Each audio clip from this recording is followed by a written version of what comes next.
Is there an ultimate password for the rise of a country?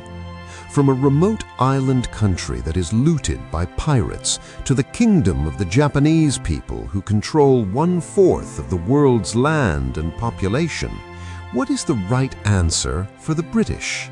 And at what stage? Of course, there is also the endless confrontation.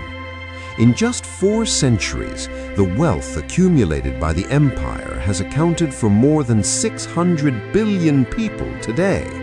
But this is such a giant beast, a huge thing that has put Asia, Africa, and Australia into its own map. How did it collapse in the end? To answer this question, we must go back to the beginning of everything. Back to that world is still a chaos. No one knows the era of the whole world. In the year 878 AD, England was just a small kingdom that was shaking under the iron bars of the vanguards. King Alfred called it the Earth, but at that time it was just a bad egg that was beaten by the vanguards of Denmark. Under the fierce attack of vanguard's leader Guthalin, Alfred was almost defeated and forced to hide in the swampy lands of the desert. He was in a bad situation on the island of Asen, but the destiny is often the best script for the rise of heroes. Alfred didn't give up.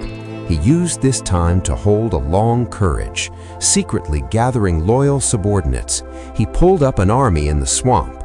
In the critical Edington battle, he led this revenge lion, defeated the incredible Vigil. This victory gave the honor of the Anglo-Saxon, also issued a contract, the Veeder-Mold Treaty. The contract stipulates that the Uyghur can legally own the Danish area in England, but the premise is that the water is not like the river. Peace, even temporarily, is the most precious resource for a country that is in need of money. To this end, Alfred started the long struggle to unify all the kingdoms of Anglo-Saxon. This end was finally drawn by his grandson, Eisenstein, in 924. When Aethelstan first ascended the throne of Wessex, he was not yet hot-headed, and the challenge of the 4 sides came, especially in the area of Norse Bria and Mysia, which were controlled by the Thessalians. Those who opposed him were eager to devour him alive. But Aethelstan proved with his strength that he was worthy of the glory of his grandfather. He was a strong and capable leader.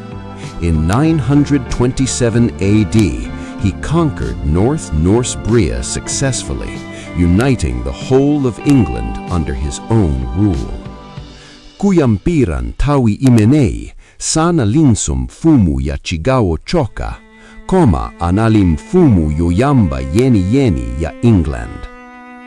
The country's travel has expanded, and the desire has also come with it 200 years later.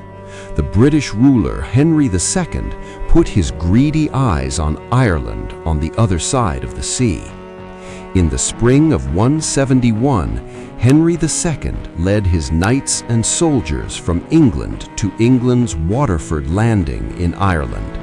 He didn't show his purpose when he went ashore. He wants to be the master here. He asked all the kings of Ireland, all the tribe leaders must surrender to him. Henry II believed that these so-called Irish kings should all recognize his supreme sovereignty. The news of the king's own battle spread across the island like a wind. The local leaders reacted in different ways. Some were frightened, some were angry, and some were calculating their own fate. However, military oppression was only the first step. The real high profile was the government of thought. In 1771, at the Castle Conference to decide the fate of Ireland, all the bishops and clergymen of Ireland made an amazing decision. They admitted that Henry II was the ruler of Ireland and that he had the right to rule this island. In this way, before the whole world knew what the colony was, England had already won its first overseas prey. Another 100 years passed, and the history of the wheel was turned to Wales. In 1277, it's the turn of King Edward I, He conquered Wales with a strong desire.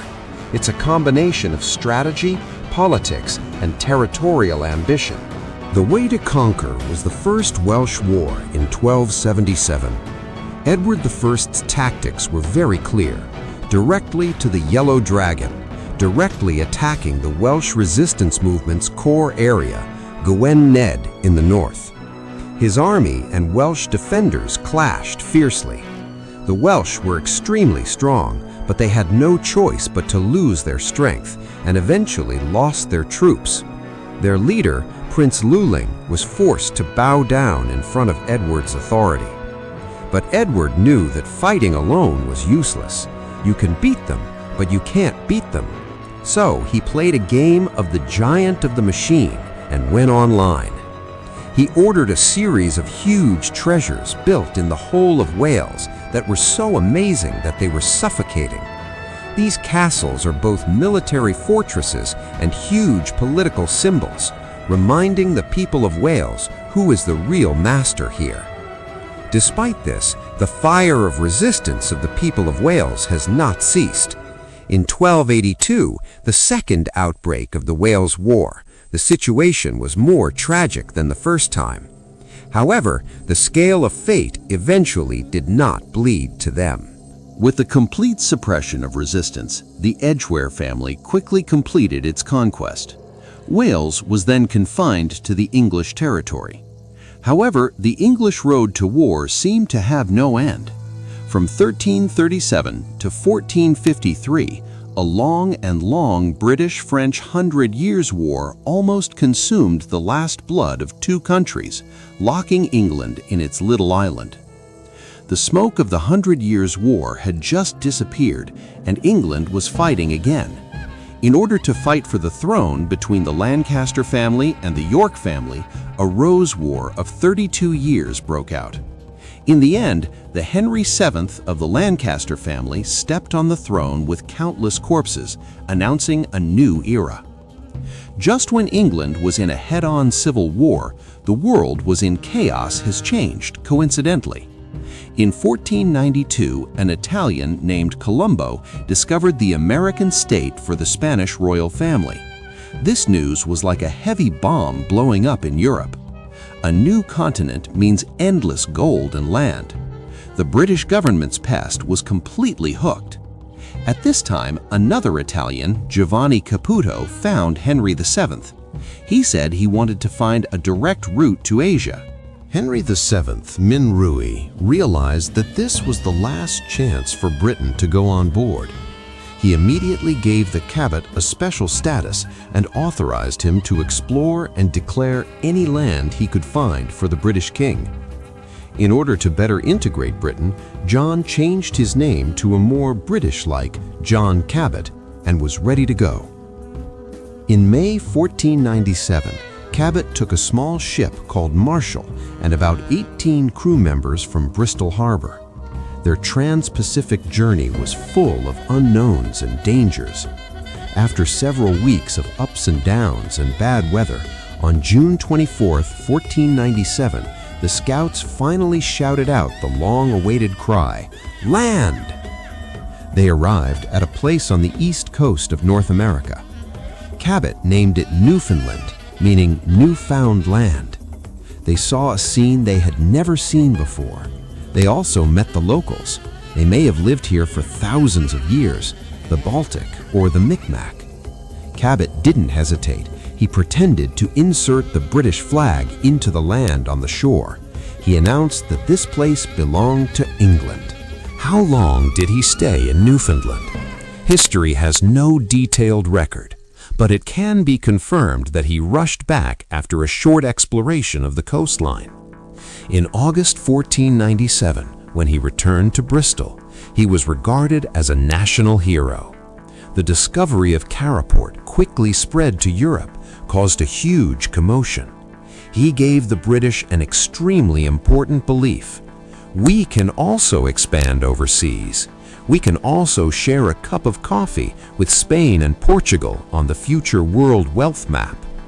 Encouraged by this success, Caraport was on a trip again in 1498.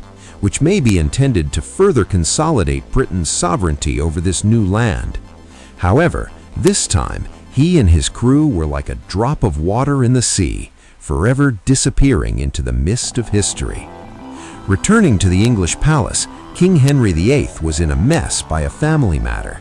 He and his first wife, Catherine of Aragon, married for many years, but only had a daughter, Princess Mary. As a king, there is no male heir, which means the foundation of the dynasty is unstable.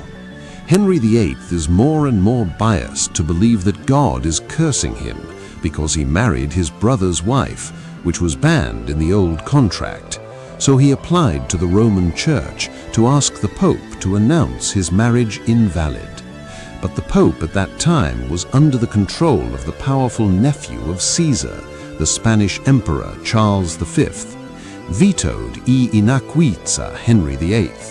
Kori ulemu wamfumu di tsogolo la ufumus inalizo la mulidwan di papa wakutali ku Roma. Chifukwa chokuhumudwa komanso kutaya mtima, Henry VIII adapanga chisanko chomwe chinga sinte kwatuntu mbiri ya England komanso dziko lonse la pansi. Since you don't listen to me, I'll set up a church myself. In 1534, the British Parliament passed the Honour Act and officially announced that the English Church would leave the Roman Church. The king himself was the supreme leader of the church, the British Church, and was born. After Henry VIII, his only son, Edward VI's son-in-law, ascended the throne, with the daughter of Catherine, Marie I. He tried to force England to return the priesthood's embrace, and for this opened the world, and got the title of the Star of Blood Mary. But his rule was very short. Very soon, his sister, Henry VIII, and Anne Boleyn's daughter, Elizabeth I, took the throne. Elizabeth decisively announced that England must be a new religion. In 1559, he once again passed the honorable law and established himself as the highest leader of the British religion. However, the British Empire at that time was far behind in the colonial competition. Under the rule of King Philip, Spain almost swallowed the entire South America. From the ruins of Aztec to the Machu Picchu of the Incas, gold and silver are continuously transported to Madrid. The Portuguese are firmly controlling the coast of Brazil. The French also held their feet firmly on Quebec and Florida in Canada. Facing this situation, Queen Elizabeth knew he must play some out-of-the-board tricks. He authorized a group of special sea members, a group of characters between marine officers, explorers, and pirates. People call them sea dogs. The Queen gave them a legal private license, permitting them to rob all the Spanish ships they encounter. The goal is clear: use asymmetric warfare, weaken Spanish strength, at the same time to accumulate original capital for Britain. Among the people he first appointed, there is one called John Hawkins.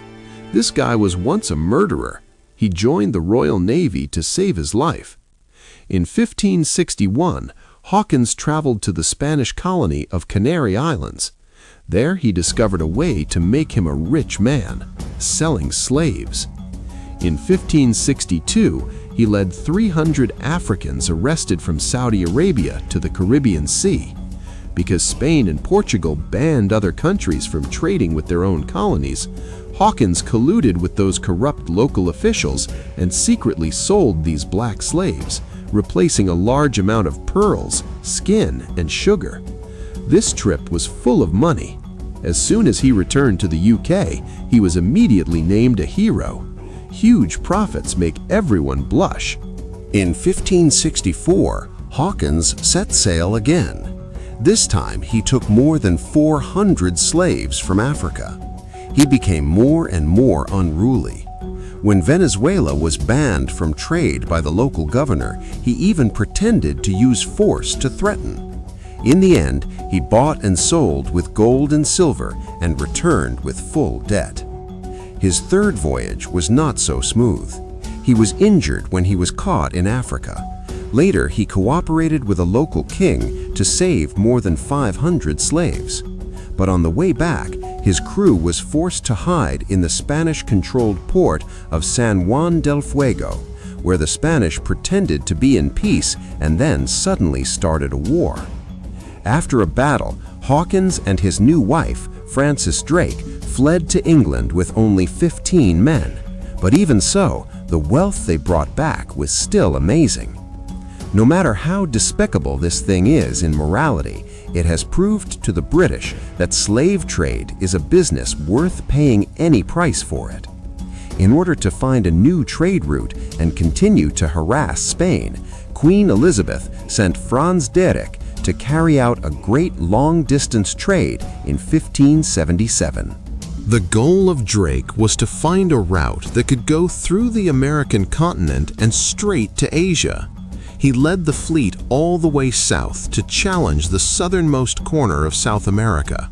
The wind and waves there were almost to tear the ship to shreds, but he successfully crossed the Magellan Strait with his amazing willpower and leadership and entered the vast Pacific Ocean. The whole world seemed to be under his feet. They went all the way north along the west coast of South America and crossed the ports and ships of Spain. Then they arrived at the California coast today. Drake named this beautiful land New Albion and announced it as the UK. Then they crossed the Pacific Ocean and reached Indonesia, where they produced spices. After negotiating with the locals, they were full of wealth and went around the African continent and returned to England in September 1580. This global voyage lasted nearly 3 years. Drake's wealth is equivalent to the total income of the British royal family for a year. The Queen personally boarded her flagship, the Golden Road, and gave her a great deal. They went all the way north along the west coast of South America and crossed the ports and ships of Spain. Then they arrived at the California coast today. Drake named this beautiful land New Albion and announced it as the UK. Then they crossed the Pacific Ocean and reached Indonesia, where they produced spices. After negotiating with the locals, they were full of wealth and went around the African continent and returned to England in September 1580. This global voyage lasted nearly 3 years. Drake's wealth is equivalent to the total income of the British royal family for a year. The Queen personally boarded her flagship, the Golden Road, and gave her a great deal of money. Now the British understood that to become an empire, you can't just grab it. You must establish your own base in the new continent. In 1584, the Queen gave the King of Wales, Lord Rory, a special invitation to build a colony in North America. 3 years later, when the rescue team finally arrived at the island of Roanoke, they found that the entire colony had gone to the hollow, and only a mysterious word was carved on the tree: Croatoan.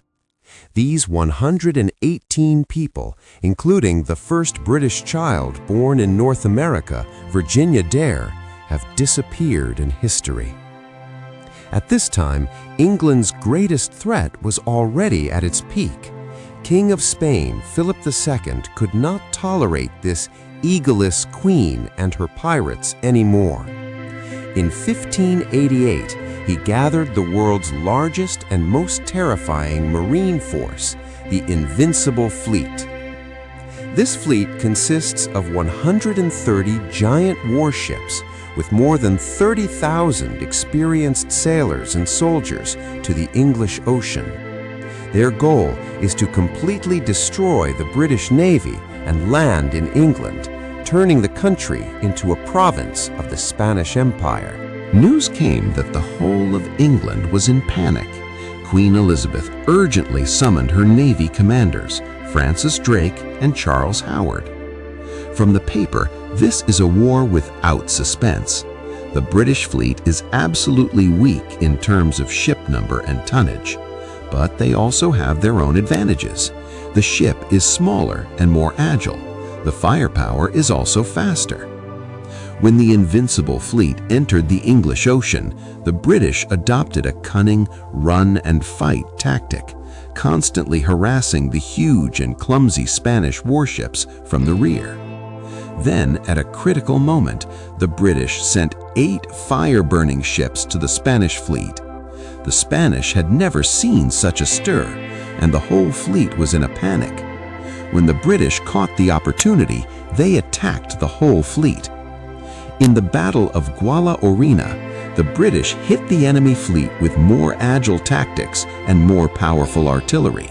In the end, the sky was the limit, and a huge storm swept the North Sea. The Spanish fleet, which had been hit hard, was almost completely destroyed on the way back to Spain. This victory not only saved England, but also marked the beginning of the world's global power. However, while the outside world was in a high spirit, England fell into a pit in its backyard, Ireland. The British tried to enforce their own laws and religions throughout Ireland, which caused the Gaels to be strongly dissatisfied. A Dillon count named Hugh O'Neill finally chose to fight back after struggling with the British royal family and his own people. He raised a flag and joined forces with other nobles, determined to drive the British out of Ireland. This war has been going on since 1594 until 1603, known as the 9 Years' War. The war brought great suffering to both sides. In 1601, when the Irish cavalry was about to fail, a small Spanish reinforcements landed and gave them a hint of hope. However, in the key Battle of Kinsale, Ireland and Spain lost miserably. In 1603, the war ended with the signing of the Mellifont Treaty. Although the rebels were pardoned, the treaty was extremely harsh. The Gaea was systematically destroyed and the Catholic faith was suppressed. Ireland was forced into the Anglo-Saxon cultural system. Nothing could stop the Briton from entering the New World. In 1606, in the name of King James I, the Virginia Company of London was established. In December of the same year, 104 colonists set out from London on a cold winter day. After several months of suffering on the sea, on May 13, 1607, they arrived at an island in the middle of a swamp and established a stronghold and named it Jamestown in the name of the king. They thought they came to heaven. There were dense forests, clear rivers, and rich wild animals. But this heaven soon became hell. The cool and humid summer in Virginia was never experienced by them. The diseases of malignancy and malignancy spread like plague. People die every day. What's more terrible is hunger. They missed the season of sowing. The supply of supplies soon consumed. The first contact with the local Powhatan tribe is full of misunderstanding and hostility. The leaders of the colonial territory were also killed in a flash. At this critical moment, brave leader Johann Schmitz was forced to return to England. His departure made this fragile colony in the winter of 1609 the most terrible famine period. Food was completely exhausted. Despair engulfed everyone. In order to survive, they ate all the horses. This kind of tobacco perfectly fits the European market's needs. It grows in the soil and climate of Virginia and quickly becomes a very profitable economic asset. Tobacco, like gold, saved this colony that was dying. It attracted new immigrants and rekindled everyone's confidence. Finally, a British colony firmly stood firm on the American continent. A small weed finally saved a dead colony. He tied the new continent and the old world together with the chain of prophets. From the moment the smoke of Zemstvögn was ignited, Pandora's magic box was finally opened. A commercialized, profit-driven, cold and ruthless colony was about to show its teeth. Stand firm. Then, was it the high-flying and fierce or the rough road? When the Ganges in the Caribbean became a bloody factory to extort wealth, England set fire to the war in the land. The king and parliament were completely defeated, sending their own ruler to the head of the army. The outside was expanded crazily, and the inside was blood-stained. How cruel would a country that even killed its king become overseas? A company that should only do incense business is how to tear down the whole of India step by step to become the most bloody and most splendid gem on the imperial crown. Is the expansion of the empire based on the power of the ship or the most primitive greed in human nature? In the next episode, we will see a great British empire with ambition and turmoil, how to make a crazy contribution on the blade of global expansion and internal division. If you like to listen to historical stories, you can pay attention. See you next time.